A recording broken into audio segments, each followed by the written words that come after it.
Hello everybody. In this class we will discuss about female reproductive system.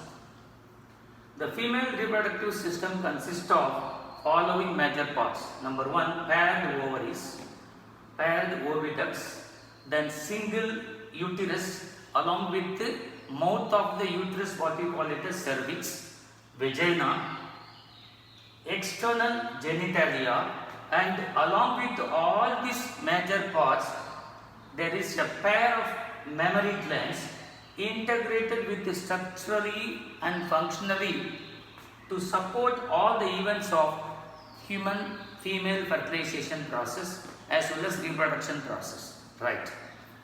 In this means, that means integration means the mammary glands are plays a major role in ovulation, menstruation, pregnancy, child birth, also childcare. So all the reproductive system function is taken care by the pair of mammary glands. So these are all the major organ of the female reproductive system. Now you take the first one, what you call it as ovary, paired ovary. First of all, where it is located? In the lower part of the abdomen, both the sides of the ovaries are located. It is measuring about 2 to 4 centimeter length. The whole ovary size of 2 to 4 centimeter and the shape of almond. You know, almond is a particular nut. It is the shape of the almond. Now the whole structure externally covered by the epithelial covering, epithelial membrane, whereas the inner side of the ovary, what you call it as stroma. The stroma is a very important part of the ovary because it encloses so many number of follicular cells. Why the follicular cells are very important? Because inside of the follicular cells, the egg is getting developed, the oocytes are getting developed. Now, anatomically, the external area of the ovary, what you call it as cortex, whereas innermost area, what you call as medulla. So these are all the main part of the ovary structure.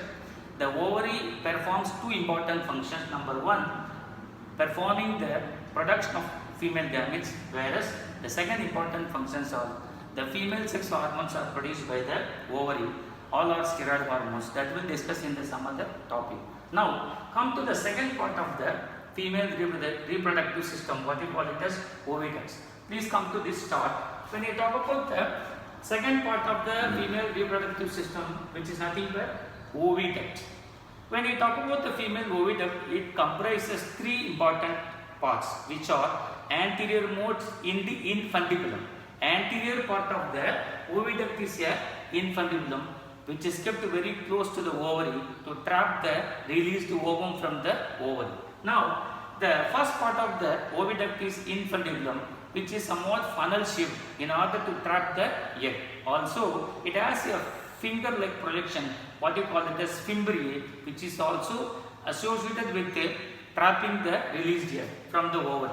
Now come to the second part, that is the middle part of the oviduct, which is very important because it is involved the fertilization area. That means it is a site for fertilization.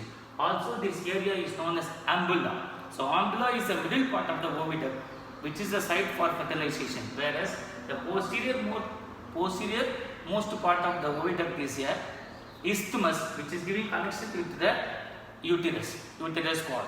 So it is connected with the uterus wall, it is a isthmus. So these are the 3 very important part of the female reproductive system, that is oviduct. It is also known as fallopian tubes.